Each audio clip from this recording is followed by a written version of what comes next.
حمد و صلات کے بعد جیسا کہ آپ کے علم میں ہے کہ گزشتہ 1-2 جمعوں سے ایام حج کی مناسبت کو پیش نظر رکھتے ہوئے ہم کعبۃ اللہ کے گھر کے بارے میں، اس کی حرمت، عزت اور تاریخی معلومات سے متعلق گفتگو کر رہے ہیں، اور انشاءاللہ مزید اس پر ابھی اور گفتگو کرتے ہیں، اور آج بھی چند ایک باتیں آپ کے گوش گزار کرتا ہوں۔ یہ گھر، اللہ کا گھر، اتنا عظیم الشان ہے اور اتنا بڑا ہے، یہ اپنی عزت و حرمت میں، اپنے مقام و مرتبے میں، کہ اس کے فضائل اور اس کے بارے میں معلومات لا انتہا ہے، اس کی کوئی حد نہیں ہے، اور کوئی اور ایسا گھر دنیا میں نہیں ہے جس کے بارے میں اتنی معلومات فراہم ہوتی ہوں اور جس کی اتنی طویل تاریخ ہو اور جس کی اتنی حرمتیں ہوں۔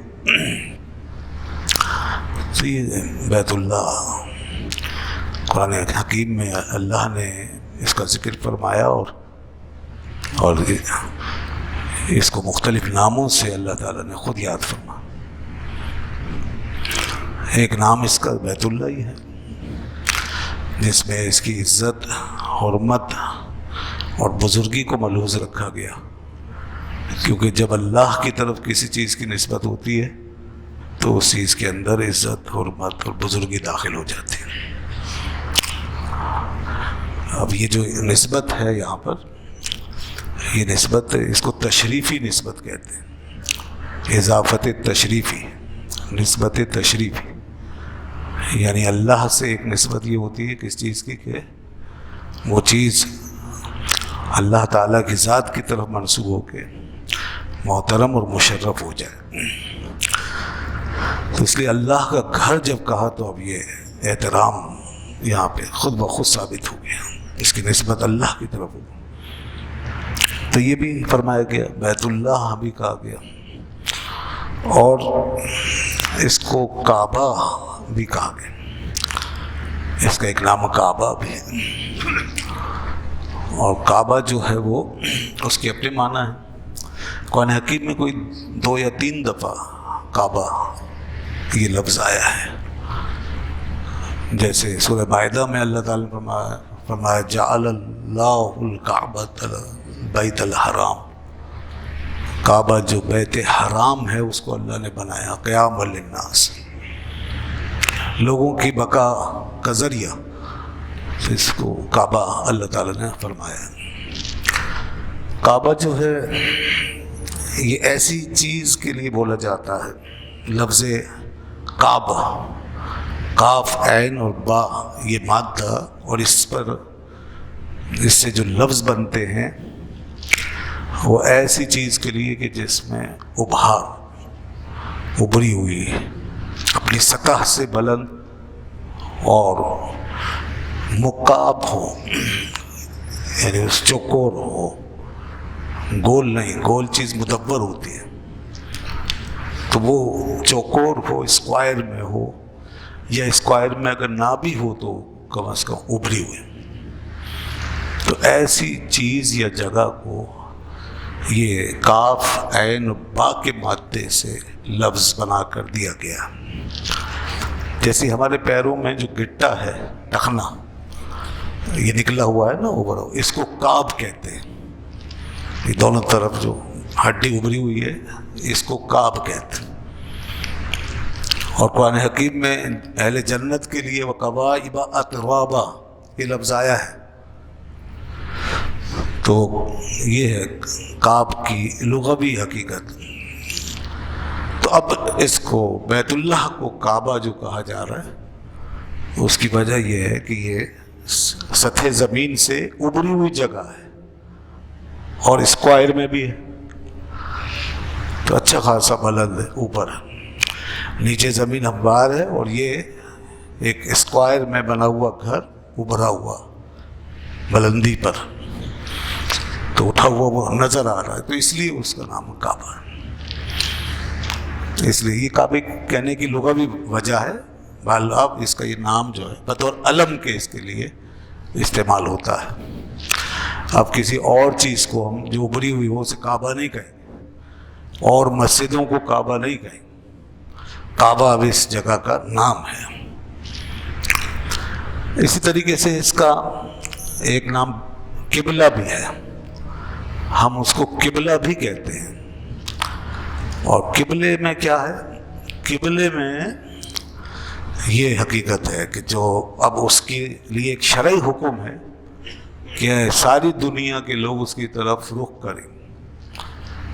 قبلہ کس کو کہتے ہیں؟ قبلہ وہ جو ہمارے سامنے ہو، جس کے ساتھ ہمارا آمنا سامنا ہو، جس کی طرف ہمارا منہ ہو، وہ قبلہ۔ کہ کسی بات کرتے ہیں کہتے ہیں نا قبلہ، تو سامنے والے کو، مخاطب کو قبلہ کہا جاتا ہے، تو جو سامنے ہے وہ قبلہ کہلاتا ہے۔ تو اب چونکہ اس کی طرف رخ ہے، ساری دنیا میں جہاں بھی مسلمان نماز پڑھیں گے اس کی طرف رخ کریں گے، تو اس لیے اس کو قبلہ بھی کہتے ہیں۔ پہلے قبلہ بیت المقدس بنا تھا کچھ عرصے کے لیے، تو اس کو بھی قبلہ کہا گیا، مگر کعبہ نہیں کہا گیا۔ کعبہ تو اسی کا نام ہے، اور قبلہ چونکہ ڈائریکشن کو بتاتا ہے، تو پہلے ڈائریکشن وہ تھی، تو اس لیے اس کو قبلہ اول کہا جاتا ہے۔ اور اب جو ہے یہ قبلہ ہے بیت اللہ شریف، تو اس لیے قبلہ کہا گیا کہ اس کی طرف منہ کرنے کا حکم، جیسا قرآن حکیم میں اس کا واضح طور پر حکم موجود ہے۔ اور اسی کا نام بیت الحرام ہے۔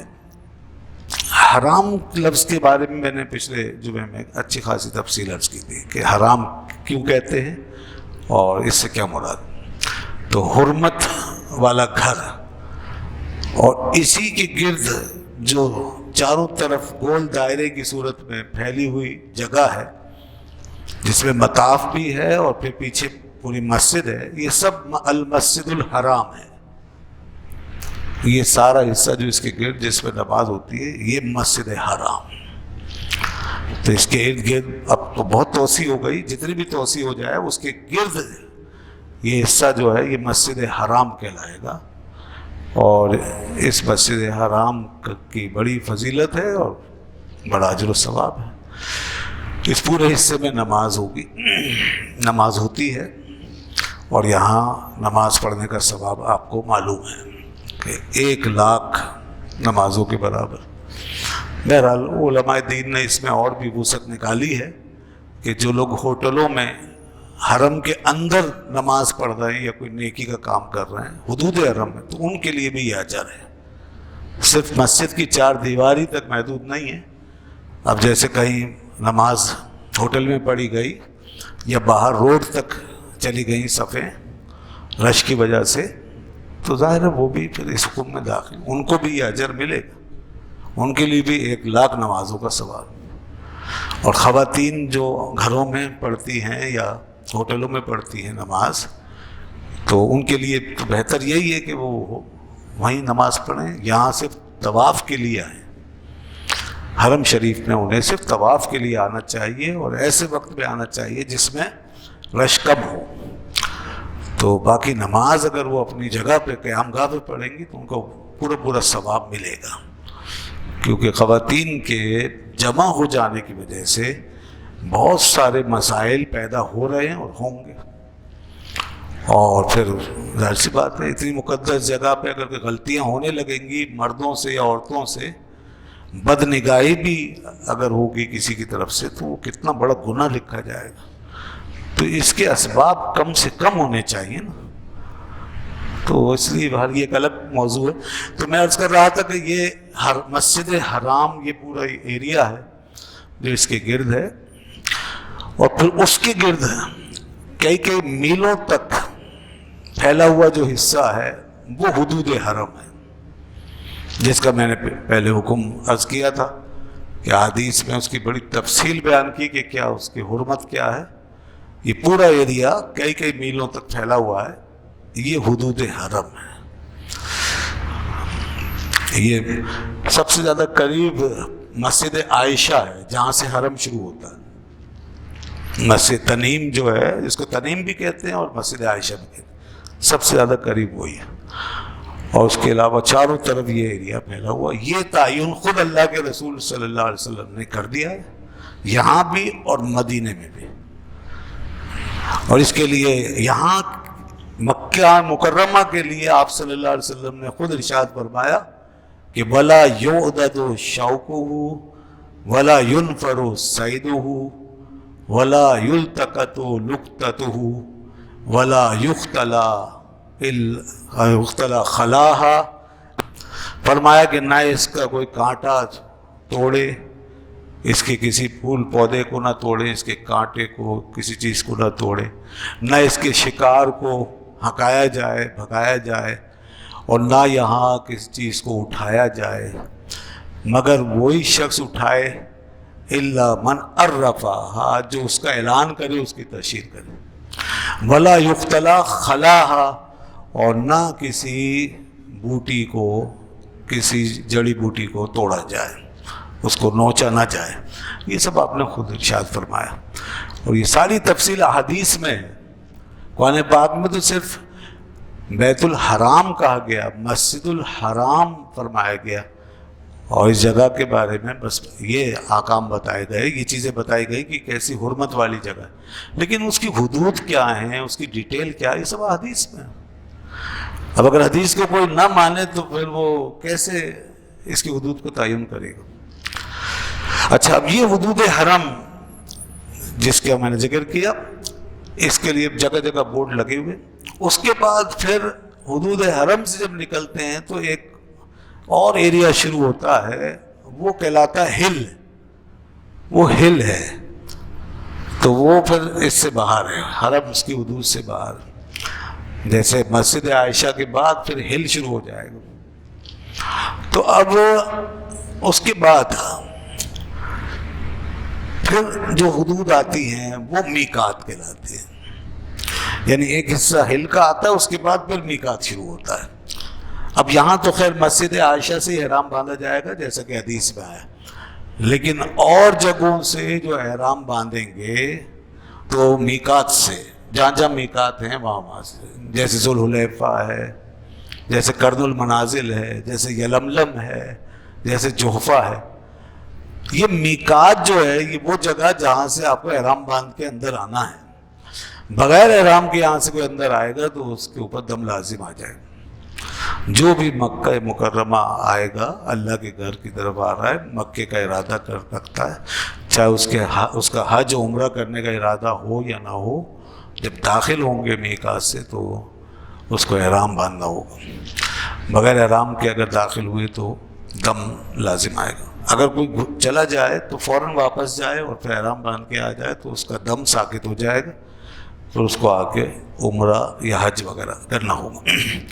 تو یہ میقات کہلاتا ہے، اور یہ آپ صلی اللہ علیہ وسلم نے خود متعین فرمایا. چنانچہ حدیث میں آتا ہے وقت رسول اللہ صلی اللہ علیہ وسلم لأہل المدینہ ذی الحلیفہ، کہ رسول اللہ صلی اللہ علیہ وسلم نے اہل مدینہ کے لیے ذوالحلیفہ کو میقات قرار دیا. وَلِأَهْلِ الشام الجحفہ، اور اہل شام کے لیے جحفہ کو میقات قرار دیا. اور اسی طریقے سے اہل یمن کے لیے یلملم کو، اور اسی طرح اہل عراق کے لیے ذات العرق کو. یہ سب آپ نے خود بیان فرمایا اور نام لے لے کے جگہوں کا تعین فرمایا. یہ بھی سب حدیث میں ہی آتا ہے.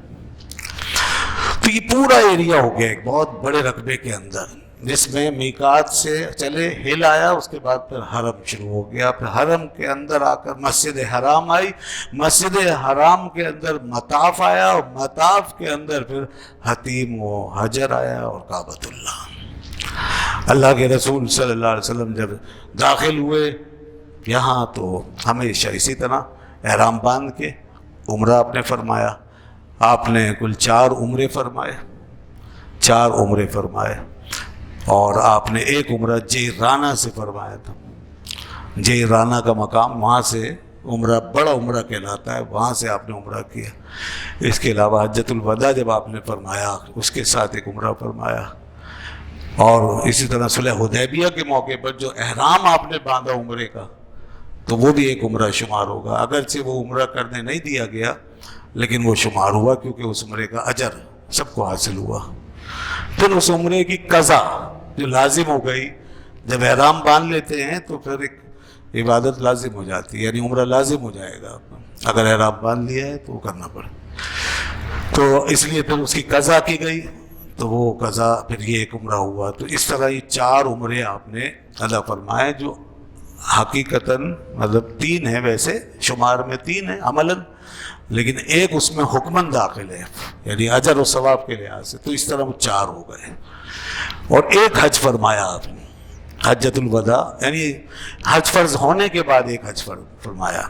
حج کی فرضیت سے پہلے کتنے حج فرمائے، اس میں اختلاف ہے۔